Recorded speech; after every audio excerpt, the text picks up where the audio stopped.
अस्सलाम वालेकुम दोस्तों। बारिश का मौसम है और हमारी नदी में बहुत ही ज़्यादा पानी आया हुआ है। इस मौके पर मैं वालिदैन हजरात से और ख़ास तौर से नौजवान हजरात से ये गुजारिश करना चाहूँगा कि आप लोग प्लीज़ पानी देखने के लिए ना जाएं, या जाएं तो थोड़ी देर में वापस आ जाएं। वहाँ पर खड़े रहकर देखना और मस्ती वगैरह करना ये किसी भी हालत में ठीक नहीं है। जब भी हमारे शहर में पानी छोड़ा जाता है, कई अमवात की खबरें मुसलसल आती रहती हैं और ये हमारे मुसलमान नौजवान हजरात ही होते हैं। सब की तरह मैं भी यही आपसे कहना चाहूँगा कि प्लीज़ अपनी जान की, अपनी ज़िंदगी की कदर करें।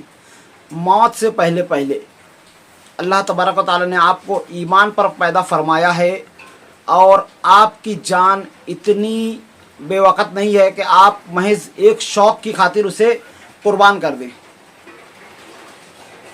वालिदैन हजरात भी थोड़ा तवज्जो दें इस बारे में। और नौजवान हजरात से मैं ख़ास तौर से कहना चाहूँगा कि आपको अगर अपनी जान गंवानी ही है तो फ़लस्तीन में जाकर शहादत की मौत इख्तियार कीजिए। इस तरह से बेवक़्त मौत मरने से कोई फ़ायदा नहीं होगा।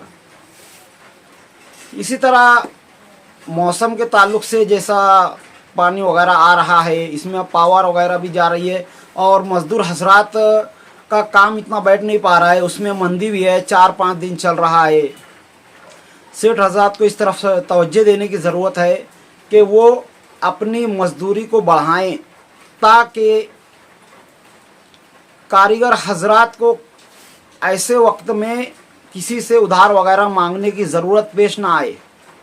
आपके यहाँ पर कोई मज़दूर अगर काम करता है, हफ्ता भर काम करता है 6 दिन, और उसके बाद जुमा के दिन जब वो पगार लेकर घर पे जाता है तो उसे इस बात की खुशी होनी चाहिए कि मुझे अपनी मेहनत का हासिल हुआ है, 2 पैसा मैं साइड में रख सकता हूँ। आज से 20 साल 25 साल पहले ऐसा हुआ करता था कि मज़दूर अपनी कमाई पर प्लॉट वगैरह ले लिया करते थे, पर अब ऐसा नहीं हो रहा है क्योंकि महंगाई के मुकाबिल में मजदूरी बहुत ही कम दी जा रही है। आप सेठ हजरात की जो भी तकालीफ़ हैं वो अपनी जगह हैं, पर आप सूद वगैरह महंगा ख़रीदते हैं, लूम महंगा ख़रीद रहे हैं, ज़मीन महंगी ख़रीद रहे हैं। हर एक चीज़ में जब आप अपने महंगी ख़रीद रहे हैं तो मज़दूर को मज़दूरी देने में आप क्यों कंजूसी कर रहे हैं? यकीन मानिए यहाँ पर आप नाइंसाफ़ी कर रहे हैं और इस पर आपकी पकड़ हो सकती है अल्लाह तबारक व तआला के यहाँ।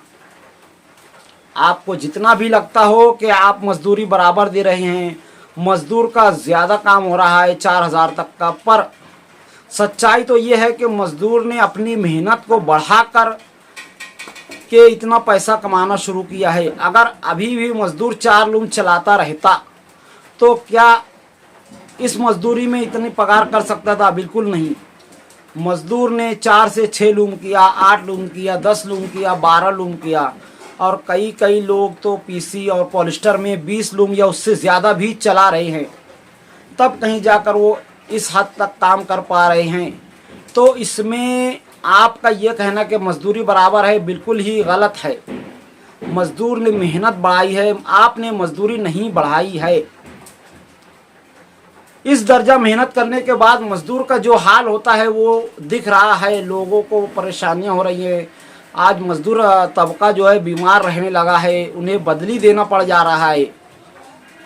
आप लोगों को सेठ हजरात से मैं गुजारिश करना चाहूँगा इस जानिब तवज्जो दें और मज़दूर को उसका सही हक़ दें। मज़दूर आपका मातहत है, इस बारे में आपकी नाइंसाफ़ी पर अल्लाह तबारक व तआला आपसे पकड़ करेगा। हुज़ूर अक़दस सल्लल्लाहु अलैहि वसल्लम ने सारी ज़िंदगी ग़ुलामों के साथ बेहतर सलूक करने की तरग़ीब दी है। यहाँ तक कि मौत के वक्त भी आप सल्लल्लाहु अलैहि वसल्लम ने ग़ुलामों के साथ हुस्न सलूक करने की तरग़ीब दी है। अब आपको ये पता होगा कि नबी करीम सल्लल्लाहु अलैहि वसल्लम ने जो दीन ईमान लाया था, उनके जो इरशादात हैं वो क़यामत तक के लिए हैं। तो अगर ग़ुलाम की ज़िंदगी आपको लगता है कि अब ख़त्म हो चुकी है, तो आपको ये गलतफ़हमी दूर करनी होगी। ग़ुलाम से मुराद हमारे नबी पाक सल्लल्लाहु अलैहि वसल्लम का हर एक वो मातहत, हर एक मज़दूर, हर एक नौकर जो आपके अंडर में काम करता है, उनसे मुराद थी। आप ये समझते हैं कि आप सल्लल्लाहु अलैहि वसल्लम ने बस हालिया दौर पे कहा था, तो आपका ईमान कच्चा है, आपको अपना अकीदा सही करना होगा। हमारे नबी करीम सल्लल्लाहु अलैहि वसल्लम के इरशादात इतने जामे हुआ करते थे कि उनके एक एक हदीस पर, एक एक इरशादात पर सैकड़ों किताबें भी लिखी जाए तो कम है।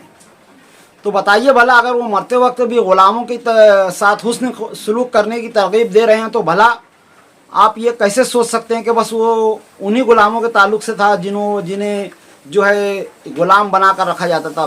बेशक इसमें मज़दूर भी इस ज़मरे में, इस ग़ुलाम के ज़मरे में आते हैं।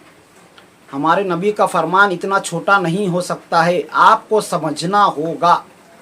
आप दाढ़ी टोपी रखते हैं, सुन्नत पर अमल करते हैं, तो हमारे हबीब के इस इरशाद पर भी ज़रा ध्यान दें और अपने मातहतों के साथ, मज़दूर हो, मुकादम हो, रज भरने वाला हो, उनके साथ सही सलूक करें, उनका सही हक़ अदा करें, ताकि आप उम्मती हमारे नबी की आँखों की ठंडक बन सकें, ना कि आँखों की तकलीफ़। आपको ये समझना होगा कि मज़दूर जो है इतनी मेहनत कर रहा है, और अगर वो एक प्लॉट नहीं बना पा रहा है, आप चाहे जितना भी कह ले कि वो ये गाड़ी रखता है, शौक़ रखता है, पूड़ी खाता है, तो आप मुझे बताइए कि आज हर नौजवान, चाहे वो मज़दूर हो या सेठ हो या किसी धंधे पानी में हो, क्या वो पूड़ी नहीं खाता है? तो सिर्फ़ और सिर्फ मज़दूर पर उंगली क्यों उठाई जाती है? आपको मज़दूरी नहीं बढ़ाना है तो इसका मतलब ये नहीं है कि आप कुछ भी इल्ज़ाम डालकर ये कहें कि मज़दूर जो है 100 रुपये की, तो 50 रुपये की रोज़ की पूड़ी खा रहा है, उसको ये नहीं दिखाई देता है। अरे हर कोई खा रहा है, धंधे पानी वाले भी खा रहे हैं, सेठ हजरात भी खा रहे हैं। उनका ये अमल इनफरादी है, उनकी अल्लाह तबारक व तआला पूछ करेंगे। पर इस बारे में कहकर आप अपना दामन छुड़ा नहीं सकते कि हम मज़दूरी बराबर दे रहे हैं या मज़दूरों को उनका हक़ नहीं है। बहुत सारे सेठ हजरात मुझसे कहते हैं कि मज़दूर लोग अपनी बहनों का हक़ नहीं देते हैं। ये सब इनफरादी बातें हैं। सेठ लोग भी अपनी बहनों का हक़ नहीं देते हैं, और इससे जो है मज़दूरी का कोई ताल्लुक़ नहीं है। कोई भी मज़दूर गांजा पीता हो, कोई भी शौक़ करता हो, इससे उसकी मज़दूरी का कोई ताल्लुक़ नहीं है। उसने जो मेहनत किया है उसे उसका मेहनताना पूरा मिलना चाहिए। 4 से 6 लूम में इतना काम होना चाहिए कि 4000 3000 का हो जाए, और अगर मज़दूर 12 लूम चला रहा है तो 5 से 6000 का उसका काम बैठना चाहिए। इतनी मज़दूरी होनी ही चाहिए।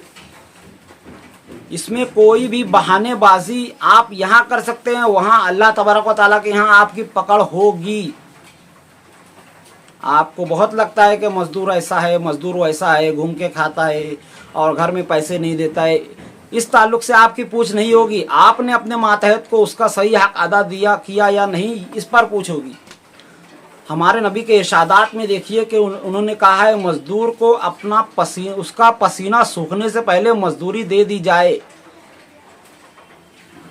एक मज़दूर अगर 12 घंटा काम करता है, कितनी बार उसका पसीना निकलता है, कितनी बार सूखता है, हफ्ता भर वो इंतज़ार करता है। जुमा के दिन आप जुमा की अजान तक कितने सेठ हजरात जो है मज़दूरों को रोक कर रखते हैं पगार के लिए।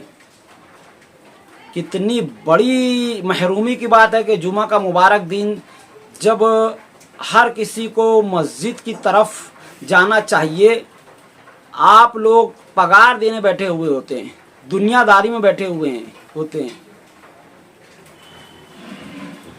सूरह जुमा में अल्लाह तबारक व तआला ने फरमाया है, इज़ा नूदिया लिस्सलाति मिन यौमिल जुमुअति फस्अऊ इला ज़िक्रिल्लाहि व ज़रुल बैअ ज़ालिकुम खैरुल लकुम इन कुंतुम तअमलून और तफ़अलून, के जब जुमा के दिन मुनादी आवाज़ लगाए अजान की, तो अपना काम छोड़कर मस्जिदों की तरफ दौड़ पड़ो,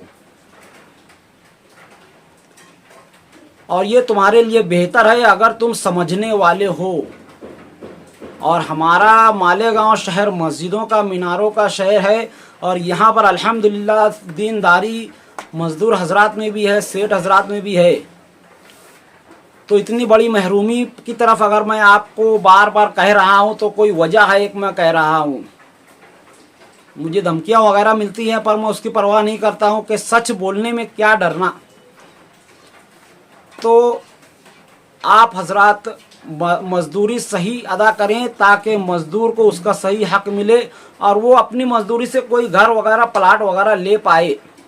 इतनी मजदूरी देनी होगी। महंगाई और मजदूरी का बैलेंस रहना ज़रूरी है। आज जब आप लूम खरीदने जाते हैं तो 25,000 वाला लूम आपको 70,000 में मिल रहा है, आपको वो महंगा नहीं लग रहा है और आप नए नए कारखाने बनाते जा रहे हैं, तो फिर मजदूरी देने में आपको मजदूरी बराबर कैसे लग सकती है? 25,000 वाला लूम 3 गुना बढ़ चुका है तो मजदूरी 3 गुना क्यों नहीं बढ़ी है? 3 गुना छोड़ो, 2 गुना तक नहीं हुई है। 1 रुपया 10 पैसे वाली मजदूरी आज 2 रुपया 20 पैसा होना चाहिए थी। आप उसी में ढका रहे हैं और आप कह रहे हैं कि मजदूर ऐसा, मजदूर वैसा, मजदूर के पास गाड़ी है, मजदूर पूड़ी खाता है। ये सब खोखले बहाने आप यहाँ कर सकते हैं, अल्लाह तबारक व तआला की बारगाह में नहीं। तो प्लीज़ अल्लाह के वास्ते इस जानिब तवज्जो दें और मजदूरी को बढ़ाएं। और मेरी आज की वीडियो में इतना ही। मिलते हैं अगली वीडियो में, तब तक के लिए खुदा हाफिज़। अस्सलामु अलैकुम व रहमतुल्लाहि व बरकातुहू।